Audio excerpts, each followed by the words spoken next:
एक गरीब auto driver की ईमानदारी का इनाम। कराची की तंग गलियों और शूर शराबे में सरफराज एक पुराना ऑटो चलाता था। उसका ऑटो कभी कभार रख जाता, धुआं छोड़ता, लेकिन सरफराज कभी शिकायत न करता। वो सिर्फ 20 साल का था, मगर उसकी आंखों में जिंदगी के तलख तजर्बात झलकते थे। उसके वालिद कई सालों से बीमार थे और घर में 2 छोटी बहनें थीं, जिनकी पढ़ाई का खर्च, 2 वक्तों की रोटी और किराया, ये सब सरफराज के नातुआ कुंधों पर था। सुबह से शाम तक वो गली गली, सड़क सड़क सवारियों की तलाश में घूमता। कभी मुसाफिर देते, कभी सिर्फ दुआएं मिलते। उसकी माँ अमीना बेगम, जो सलाई करके थोड़ा बहुत कमा लेती थी, अक्सर कहते, बेटा अल्लाह नियत देखता है, मेहनत कभी रायगा नहीं जाती। एक शाम सूरज ढल चुका था, गर्मी से जिस्म पसीने से भीग चुका था। सरफराज का ऑटो खाली था और वो आखिरी चक्कर लगाकर घर लौटने वाला था कि एक सुनसान सड़क पर 3 लड़कियां अचानक उसके सामने आ गईं। वो काले बुर्काओं में मलबूस थीं और चेहरों पर नकाब था। उनमें से एक ने नरम आवाज में कहा, भाई हमें शाह हवेली तक जाना है, प्लीज छोड़ दें। सरफराज ने सर हिलाया और ऑटो चल पड़ा। दौरानी सफर एक लड़की ने कहा, हमारे पास किराया नहीं है, लेकिन अगर आप हमें छोड़ दें तो अल्लाह आपको उसका अज्र देगा। सरफराज के चेहरे पर लम्हा भर के लिए मायूसी छा गई, मगर फिर उसने दिल में कहा, शायद वाकई जरूरतमंद हो, और वो खामोशी से उन्हें ले गया। शाह हवेली के करीब पहुंचकर लड़कियां खामोशी से उतर गईं। न किराया दिया, न शुक्रिया।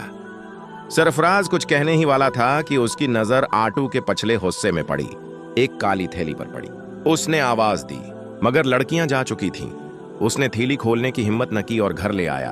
अमीना बेगम ने जैसे ही थैली खोली, उनकी आंखें हैरत से फैल गईं। उसमें सोने के ज़ीवरात, नोटों की गड़ियां और नायाब अशिया थीं।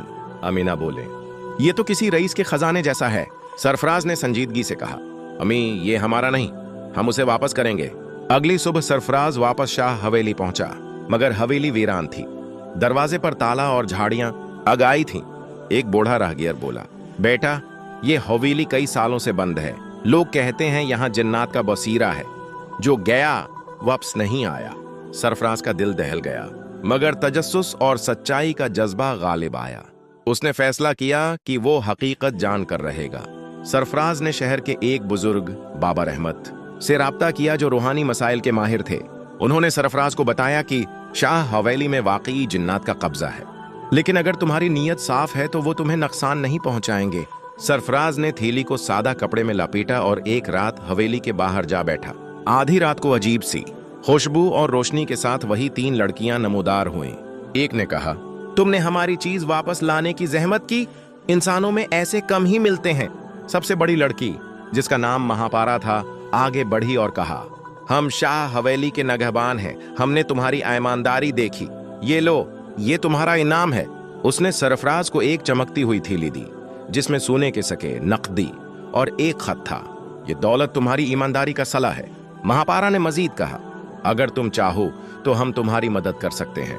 मैं तुम्हारे साथ रहना चाहती हूँ, इंसानों की दुनिया देखना चाहती हूँ। सरफराज ने माँ से मशूरा किया और माँ ने कहा, अगर वो नेकी की नीयत से आई है तो हम उसे कबूल करते हैं।